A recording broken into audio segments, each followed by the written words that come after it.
4:15 बजे कराची की फ़्लाइट थी, जहां मुझे कराची के अवाम के पास जाकर हाज़िर होना था, उनके साथ वक्त बिताना था। NA 249 का जो इलेक्शन था मिफ्ता इस्माइल साहब का, उसमें अवाम के साथ कैंपेन में शामिल होना था। लेकिन क्योंकि कोरोना जो है वो उसमें बहुत पिछले चंद दिनों में उसमें बहुत तेज़ी आई है और हम लोग ऑब्ज़र्व कर रहे थे पैटर्न। तो अब क्योंकि जो पड़ोसी ममालिक हैं उनके अंदर से भी जो म्यूटेटेड वायरस के आने के ख़तरात हैं, तो मैंने ये सोचा कि आवाम की सेफ्टी की खातिर और आवाम की ज़िंदगियों के तहफ़्फ़ुज़ की खातिर, NA 249 के आवाम के तहफ़्फ़ुज़ की खातिर, कराची के आवाम की ज़िंदगी और सेहत के तहफ़्फ़ुज़ की खातिर मैंने अपना जो दौरा है वो मनसूख़ कर दिया, क्योंकि ये आवाम की ज़िंदगियों को ख़तरे में डालने की वजह बन सकता था। और एक इलेक्शन के लिए मैं एक सियासी फ़ायदे के लिए मैं समझती हूँ कि ये मुनासिब नहीं था। तो बहुत मैंने सोचा समझा, मशावरत की, मियाँ साहब से लंदन मैंने बात की, शहबाज शरीफ साहब से मैंने मशवरा किया। सबका यही ख्याल था कि आवाम की ज़िंदगियाँ जो है वो हमारे लिए मुक़द्दम हैं, उनको हमें रिस्क में नहीं डालना चाहिए। और मैं पर्सनली जाना चाहती थी कराची। मैं बहुत खुश थी, एक्साइटेड थी कराची के बुज़ुर्गों, भाइयों, बेटों, बेटियों, माओं से, बेटियों से मिलने के लिए, बहनों से मिलने के लिए। और मैं ख़ुद वहाँ जाकर मुस्लिम लीग नून का जो मैनिफेस्टो है, मुस्लिम लीग नून उनके लिए क्या करना चाहती है, क्या लाना चाहती है, उनकी ज़िंदगियों में क्या तब्दीलियाँ लाना चाहती हैं, वो मैं ख़ुद उनके साथ जाकर बात करना चाहती थी। लेकिन मुझे उनकी सेहत और ज़िंदगी ज़्यादा मुक़द्दम है। लेकिन मैं आज इस प्रेस कॉन्फ्रेंस के थ्रू कराची के अवाम से, सिंध के अवाम से, ख़ुसूसन NA 249 के अवाम से ये अपील करना चाहती हूँ कि आपके जो मसाइल हैं, आपकी जो मुश्किलात हैं, उसका हल अगर किसी जमात के पास है और अगर कोई ऐसी जमात है जो कराची की खिदमत करना चाहती है, कराची के मसाइल को हल करना चाहती है, कर चुकी है माजी में। आपने अमन देखा जब दहशतगर्दी थी और कराची में कोई बाहर नहीं निकल सकता था। मुस्लिम लीग नून ने माशाअल्लाह बहुत अच्छे तरीके से उस अमन को बहाल किया। कराची में सरगर्मियाँ जो हैं उनको नॉर्मलाइज़ किया, आवाम की ज़िंदगियों में एक बेहतर तब्दीली आई। इसी तरह पंजाब में और पाकिस्तान के दीगर हिस्सों में जो तरक्याती काम हुए हैं, मुस्लिम लीग नून ये चाहती है, मैं ये चाहती हूँ कि वो कराची की भी तकदीर बने। और ख़ुसूसन अगर मैं 249 की ये बात करूँ तो वहाँ पर मैं बल्दिया के अवाम से ख़ुसूसी तौर पे मुखातिब हूँ कि मैं ये जानती हूँ कि आपके हलके के मसाइल क्या हैं। मैंने मिफ्ता इस्माइल साहब जो हमारे कैंडिडेट हैं मुस्लिम लीग नून के NA 249 से, मैं उनके साथ मुसलसल दिन में कई मरतबा राब्ते में हूँ और उन्हीं के थ्रू और हमारी जो बाकी टीम है उनके थ्रू मुझे ये पता चलता रहता है कि हलके के क्या मसाइल हैं।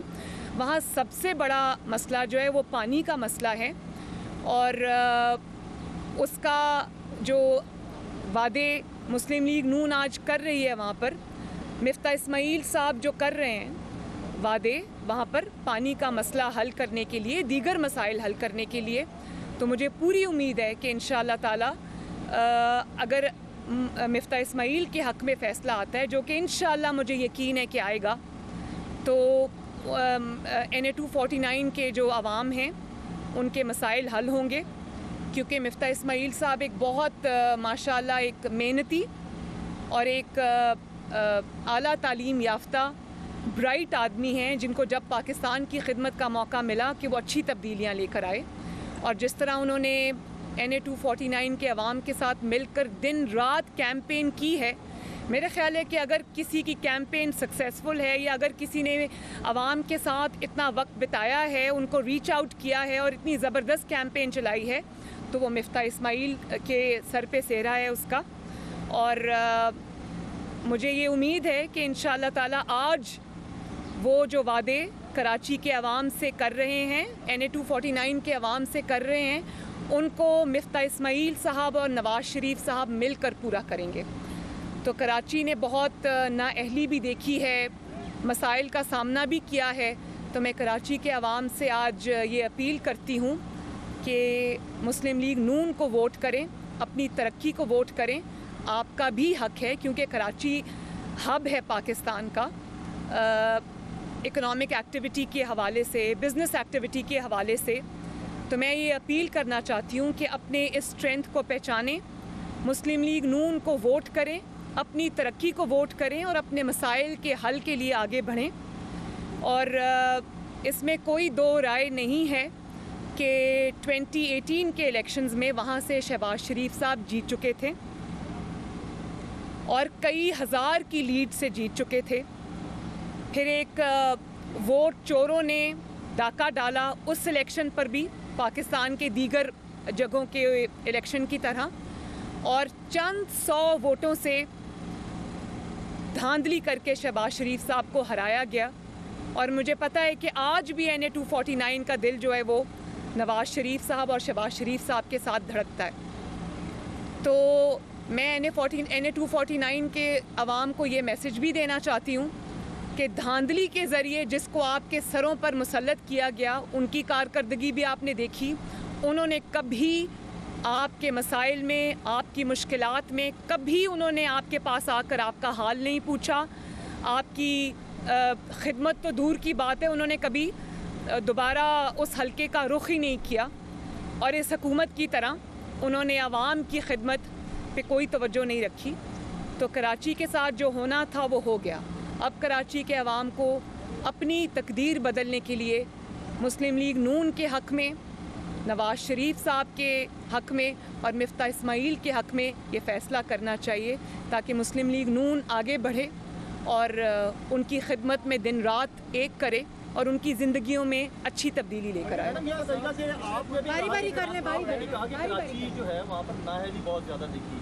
अभी आपकी इत्तेहादी थी पीपल्स पार्टी, 13 साल से पीपल्स पार्टी की हुकूमत है कराची के अंदर। तो आप क्या समझती हैं कि सिर्फ तहरीक इंसाफ ही नाकाम हुई है या पीपल्स पार्टी भी कराची में नाकाम हुई है?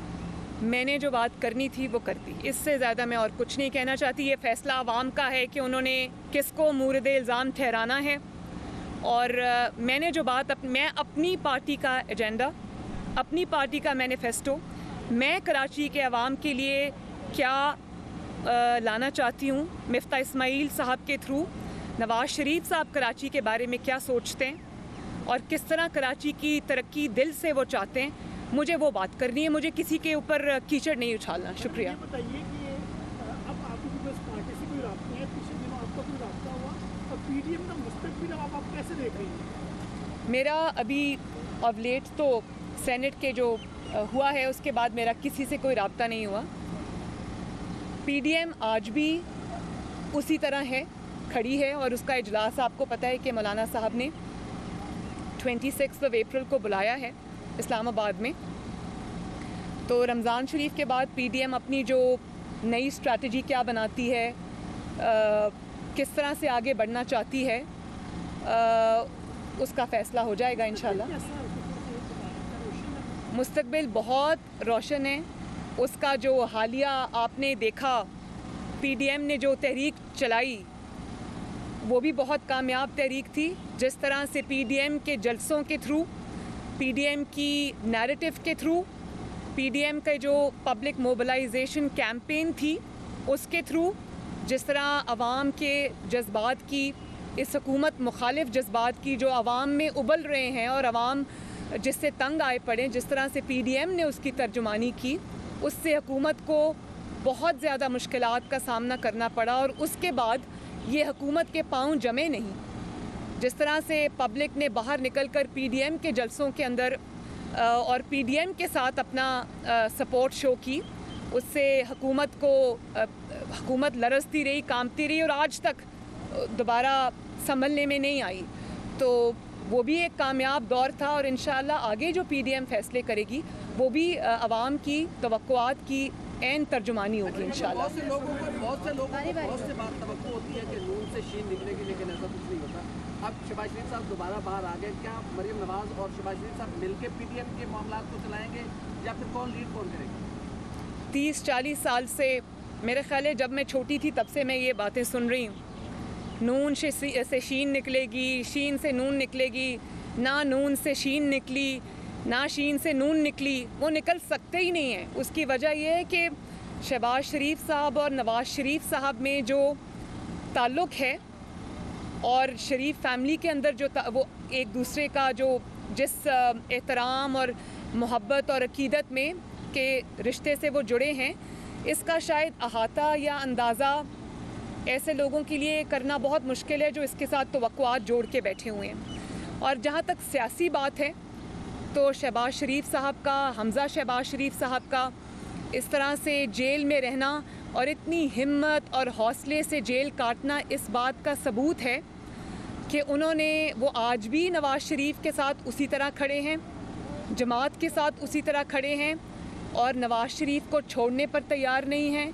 नवाज़ शरीफ साहब को किसी भी तरह से नुकसान पहुंचने पे तैयार नहीं हैं। और अगर ज़रा से भी तैयार होते, थोड़ी सी भी अपनी आमादगी ज़ाहिर करते, तो आज वो पाकिस्तान के प्राइम मिनिस्टर होते और आज वो यूं जेलों में ना पड़े होते। जब बहुत बहादुरी से 2 मरतबा जेल शहबाज साहब ने काटी और हमज़ा ने शायद सबसे लंबी जेल काटी है और इतने बहादुरी के साथ काटी है। तो जो समझते हैं कि वो दरार आ जाएगी या लाना चाहते हैं, ये उनकी विशफुल थिंकिंग तो हो सकती है, लेकिन हज़ारों ख्वाहिशें ऐसी कि हर ख्वाहिश पे दम निकले।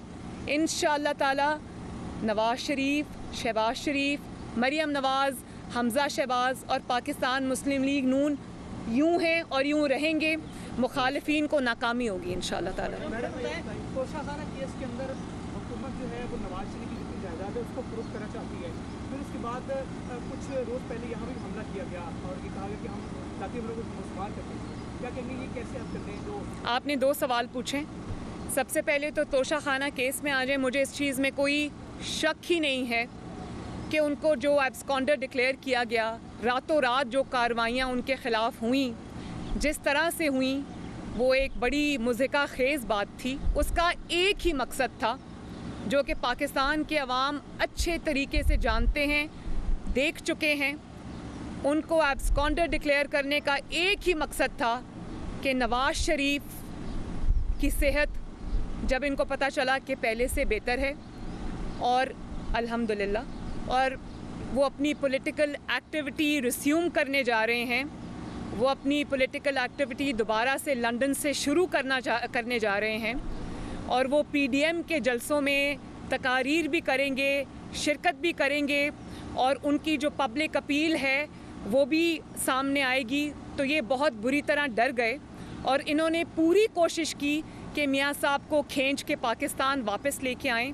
उन्होंने बरतानिया से रब्ता किया, वहाँ से मायूसी हुई क्योंकि बरतानिया के जो इंसाफ है वो बिकता नहीं है, वहाँ पर किसी के साथ नाइंसाफ़ी करना बहुत मुश्किल काम है। तो वहाँ से जब इनको मायूसी का सामना हुआ तो यहाँ उन्होंने बड़े तरीके से उनको एब्सकॉन्डर डिक्लेयर किया, उनके ख़िलाफ़ इंतकामी कार्रवाइयाँ शुरू की क्योंकि वो ये अफोर्ड नहीं कर सकते थे कि नवाज़ शरीफ पाकिस्तान से बाहर बैठकर जो है वो पॉलिटिक्स करे, क्योंकि ये इतना डरते हैं नवाज़ शरीफ से कि ये वो बाहर बैठ के भी अफोर्ड नहीं कर सकते और सही डरते हैं। इनका कोई कसूर नहीं है, मैं इनको इस बात में क्रेडिट देती हूँ कि सही डरते हैं। उसने नवाज़ शरीफ ने बाहर से बैठ के घर में घुस के इनको मारा और एक के बाद एक इलेक्शन अल्हम्दुलिल्लाह अल्लाह की मदद से, अवाम की मदद से उसने बाहर बैठ के इनको हराया। दस्का में 2 दफ़ा इलेक्शन हुआ, 2 दफ़ा लोगों ने नवाज़ शरीफ के बयानिए पर न सिर्फ उसको माना, उस पर लब्बैक कहा और वोट की हुर्मत की हिफाजत की, इनके हल्क से अपनी सीट निकलवाई, वोट चोरों को रंगे हाथों पकड़ा और दोबारा मुस्लिम लीग नून के हक़ में फ़ैसला दिया। चाहे वो वज़ीराबाद का इलेक्शन हो, चाहे वो डस्का का 2 दफ़ा इलेक्शन हो, चाहे वो KPK में नौशहरा का इलेक्शन हो। ये लोगों ने नवाज़ शरीफ के इस मुल्क में ना होने के बावजूद नवाज़ शरीफ के बयानिए पर लब्बैक कहा और अल्लाह ताला के फजलो करम से नवाज़ शरीफ के नाम पे वोट डाला।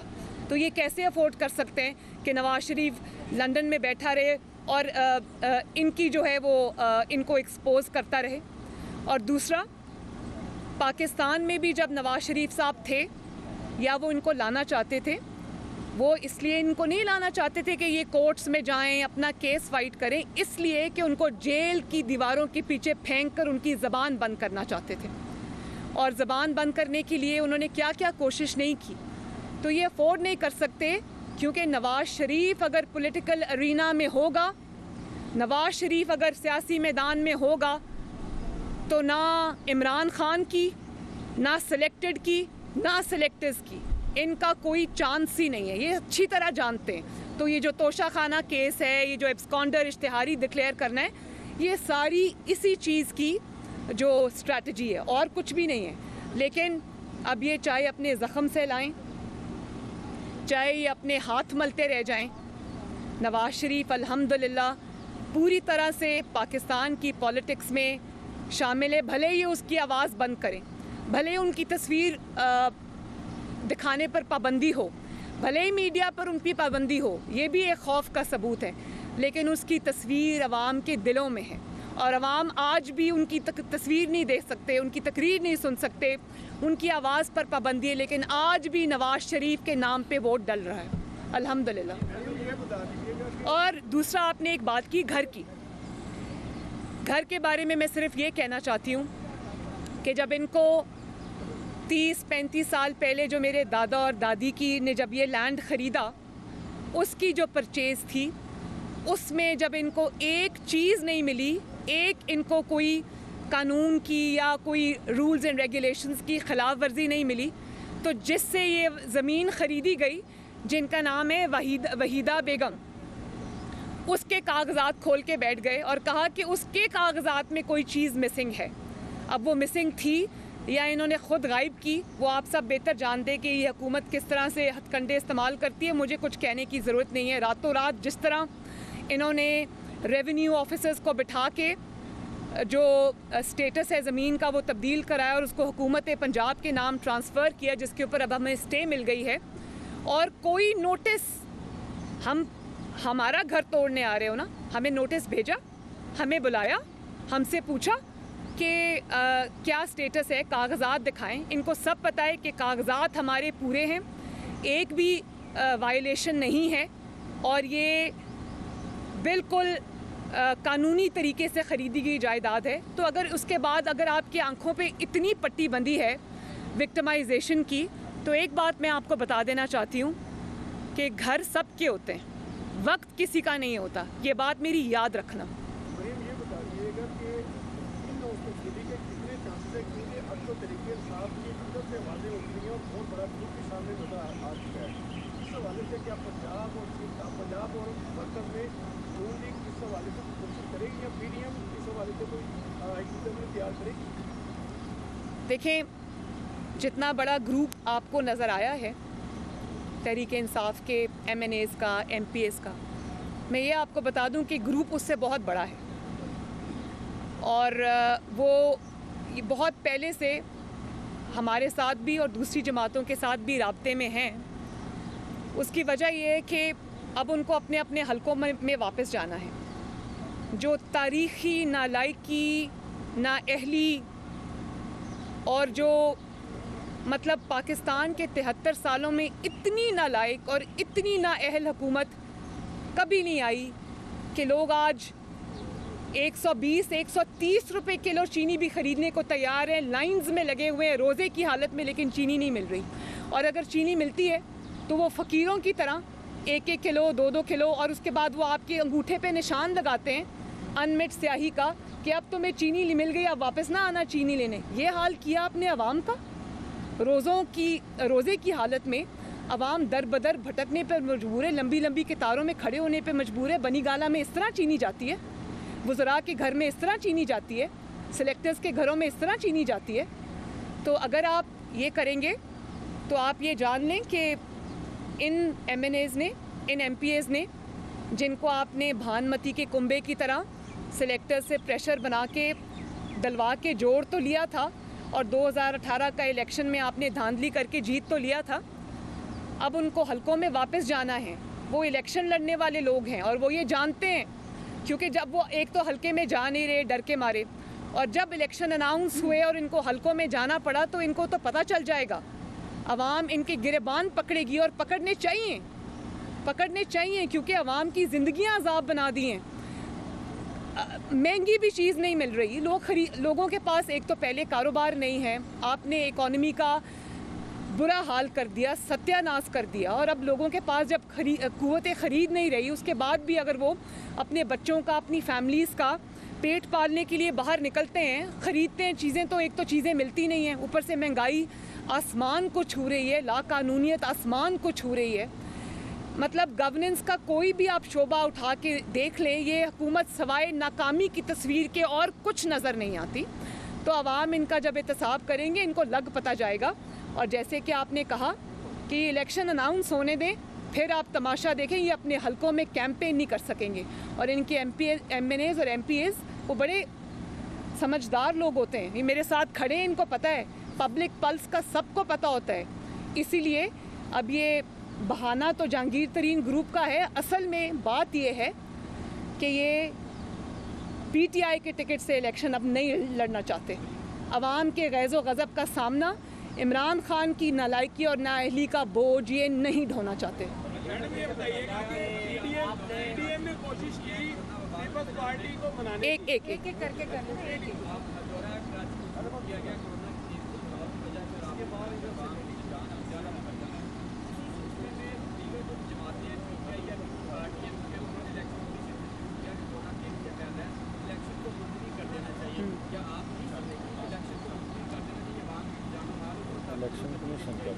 नहीं, देखें बात यह है कि इसमें भी दो पहलू हैं।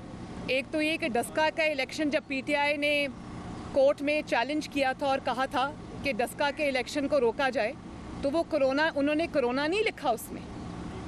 असल में बात ये थी कि ये मुस्लिम लीग नून का सामना नहीं कर सकते। जहाँ जहाँ ये जानते हैं कि जहाँ जहाँ वोट पड़ेगा वहाँ वहाँ इंशाअल्लाह ताला शेर जीतेगा, नवाज शरीफ जीतेगा। तो ये इसको सिर्फ इस तनाजुर में, कोरोना के तनाजुर में ना देखा जाए। डस्का का इलेक्शन भी ये चाहते थे कि इनको अवाम में ना जाना पड़े, और सही चाहते थे। देखें अवाम में गए तो कितनी बुरी तरह हारे। इसी तरह जो ये इलेक्शन कमीशन में गए हैं इलेक्शन मुलतवी कराने के लिए कराची का, उससे कोरोना का कोई ताल्लुक़ नहीं है भाई। कोरोना के SOPs फॉलो अब इलेक्शन कमीशन का एक फ़ैसला है, हम उसको ऑनर करते हैं। और मैं ये रिक्वेस्ट करती हूँ सिंध गवर्नमेंट से भी, कराची की इंतज़ामिया से भी और इलेक्शन कमीशन से भी कि कोरोना के जो SOPs हैं उनको वोटिंग के प्रोसेस के दौरान उनको अच्छे तरीके से फॉलो किया जाए। हो सकता है, मैनेजेबल है, वो कोई जलसा नहीं होता, कोई जुलूस नहीं होता। आवाम से, कराची के आवाम से, NA 249 के आवाम से अपील करती हूँ कि अपने जो सेफ्टी मेजर्स हैं वो करके जाएं वोट देने। मास्क पहने, हो सके तो डबल मास्क पहने, बार बार जो है वो अपने हाथ भी धोएं, सर्फेसेस को हाथ लगाने से गुरेज करें। लेकिन जो कोरोना का बहाना है ना, स्पेशली PTI जब गई है कि ECP में कि इसको कैंसिल किया जाए, उससे भाई कोरोना का कोई ताल्लुक़ नहीं। अगर उससे कोरोना का ताल्लुक़ होता ना तो पूरे पाकिस्तान में वो नज़र आ रहा होता कि ये कोरोना के बारे में कंसर्न्ड है। मैडम ये बताइएगा कि PDM ने कोशिश की, एक उधर से भी ले लेना, सारे यहाँ से ले लेना। हाँ। वहाँ से ले लेना। एक मिनट, उनसे मैं पूछ लूँ, वो पहले पूछ रहे थे। PDM ने कोशिश की पीपल्स पार्टी को बनाने की। मौजूदा सूरत हाल में ये नज़र आ रहा है कि पीपल्स पार्टी नहीं मानी। क्या शहबाज शरीफ साहब जो है अपने दौर पे दोबारा कोशिश करेंगे पीपल्स पार्टी को बुलाने के? और दूसरा ये छोटा सा क्वेश्चन, आपने जिक्र किया था आपकी माइनर सर्जरी के लिए आपने लंदन जाना था, क्या मुस्तकबिल करीब में आप वापस जा रही हैं? मैं इस बात का बहुत बार जवाब दे चुकी हूँ कि ये मुझे घर आकर भी अगर और ये चाहते हैं कि मैं चली जाऊँ, ये भी मैं आपको बता दूँ। ये जो खबरें उड़ाते हैं ना मेरे बाहर जाने की, उसमें इनकी ख्वाहिश शामिल है। तो मैं ये बात आपको बता दूँ कि इंशाअल्लाह ताला ये मुझे अगर प्लेट में भी रख के पासपोर्ट और टिकट भी दें और अगर मेरे सामने रिक्वेस्ट भी करें कि चली जाएं, तो मैं नहीं जाऊंगी। जब तक ये हुकूमत इंशाअल्लाह ताला अपने अंजाम को नहीं पहुंच जाती, मैं यहीं हूँ।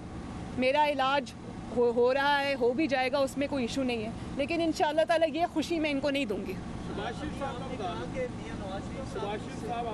बस अब वो PDM की जो मीटिंग होगी उसमें देखते हैं क्या फैसला होता है। अभी आपने थोड़ी देर पहले कहा कि मियां नवाज शरीफ साहब की सेहत पहले से फिर पे रहे और बहुत परेशान भी है, इसकी वजह से हमारी दुआ है कि वो जल्द से जल्द हो।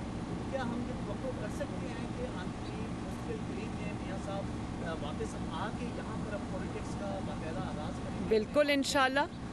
मियां साहब का ओढ़ना बिछौना ये मुल्क है और मैं ये जानती हूँ पर्सनली कि वो कितने बेचैन हैं अपने घर वापस आने के लिए, अपने मुल्क वापस आने के लिए, अपने लोगों से के दरमियान वापस आने के लिए।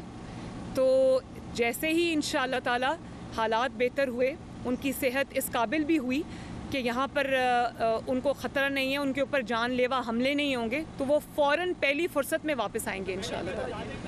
ये बता दें कि इस वक्त जो है वज़ीर ख़ज़ाना भी चेंज किया गया और वज़ारतें भी चेंज हो रही हैं, तो कप्तान को फील्डिंग पूरी सेट हो रही है। देखें, गंदे कपड़े आपस में बदलने से कोई फ़र्क नहीं पड़ेगा और जितने भी वज़रा तब्दील कर लें, जितने भी कलमदान तब्दील कर लें, म्यूज़िकल चेयर्स हो रही है, वही 5-6 लोग हैं जो घूमते रहते हैं।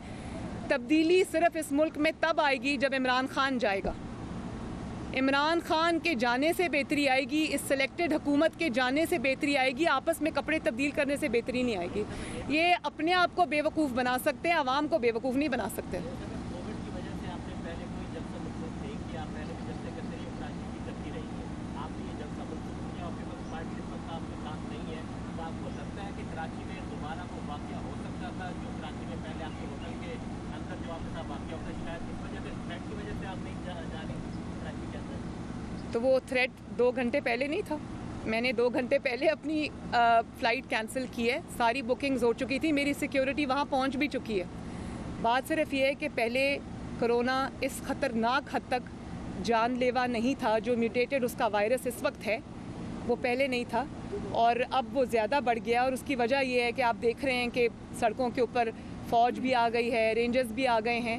तो मैं नहीं चाहती कि मेरी वजह से किसी को कोई रिस्क हो, किसी को कोई तकलीफ पहुंचे। सियासत के बाजार में सब में 40 सरकार बेचना चाहता है, तो क्या नून लीग उसी को गोली लगाएगी? बात यह है कि नून लीग वो बाज़ार में जाके ख़रीदार बनने के बग़ैर ही इंशाअल्लाह ताला बहुत कुछ कर जाएगी। मैडम ये बताइएगा कि क्या पीपल्स पार्टी से तमाम रास्ते बंद हो गए, अब दोबारा बातचीत की कोई गुंजाइश नहीं रही? देखिए, मैं इस बारे में बहुत तफसीलन अपना मौक़िफ़ लाहौर हाई कोर्ट के बाहर दे चुकी थी, शायद 1 या 2 दिन बाद जब ये सेनेट का हुआ। मैं इस पे मज़ीद कुछ नहीं कहना चाहती। पीपल्स पार्टी ने अगर अपनी राहें जुदा करने का पॉलिटिकली फ़ैसला किया है तो उसकी ज़िम्मेदार वो ख़ुद है, उसकी वजूहात भी वो ख़ुद एक्सप्लेन कर सकती है। ये ना होता तो अच्छा था, लेकिन मैं पीपल्स पार्टी मेरा हदफ नहीं है। मैं अपने अहदाफ बहुत सोच समझ के और पॉलिटिकली बड़ा स्ट्रैटेजाइज़ करके अपने अहदाफ मुकर्रर करती हूँ, उसमें पीपल्स पार्टी कहीं शामिल नहीं है। मेरा एक बिलावल भुट्टो साहब के साथ अच्छा ताल्लुक़ है, पीपल्स पार्टी के दूसरे मेंबरान के साथ मेरा एक अच्छा ताल्लुक़ है और मैंने एक वादा पाकिस्तान के अवाम से किया था कि जो मुझे उस दिन कहना पड़ा सेनेट के लिए, बाप से जो वोट लिए थे, वो मैंने कहा। वो एक असूल की बात है, वो किसी की ज़ात पर हमला नहीं था, वो किसी पार्टी पर हमला नहीं था, वो एक असूल की बात थी जो मुझे करनी पड़ी क्योंकि PDM को के जो बयानिया था उसको उससे नुकसान पहुंचा। और लेकिन मैं और जो डिवाइडेड ऑपोजिशन थी उसका तासुर गया जो कि नहीं जाना चाहिए था। लेकिन इस बात को मैं इससे ज़्यादा और बढ़ाना नहीं चाहती। अवाम इसको देख रहे हैं, कौन क्या कर रहा है, कौन सी पार्टी क्या डिसाइड कर रही है, ये जवाब उसको ख़ुद देना पड़ेगा और अवाम को देना पड़ेगा। एहतसाब अवाम करेंगे।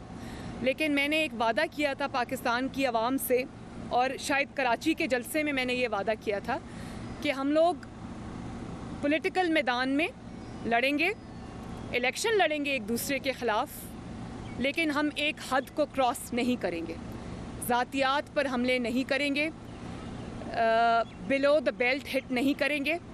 और मैं आज भी बिलावल भुट्टो साहब के साथ पीपल्स पार्टी के साथ या दीगर जमातों के साथ जिसमें ANP भी शामिल हैं, मेरे बहुत अच्छे ताल्लुकात थे और अब भी मिलेंगे तो अच्छे ही रहेंगे।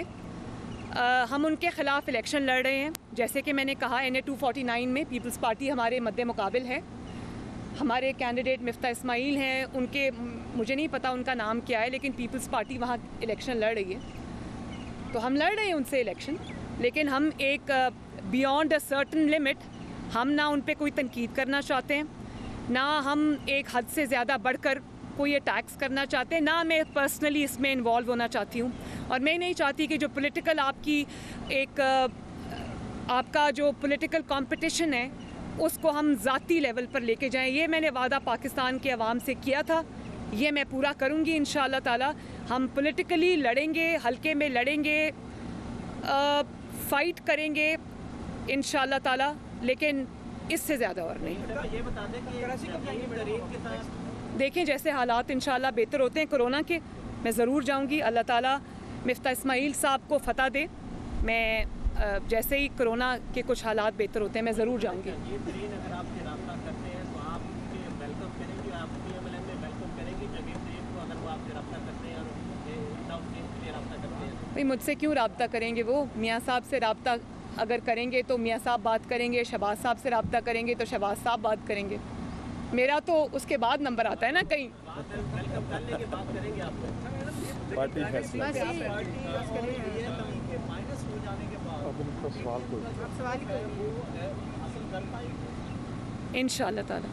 इंशाअल्लाह ताला, क्योंकि इसमें अब आवाम शामिल हो चुकी है, मुस्लिम लीग नून और दीगर जमातें जिसके अंदर JUI भी शामिल है, मौलाना फजलुर रहमान साहब की जमात, उसमें ये सख्त है और we are on the right side of history, no looking back. Thank you very much ji. जी अभी पता चलता है। Thank you.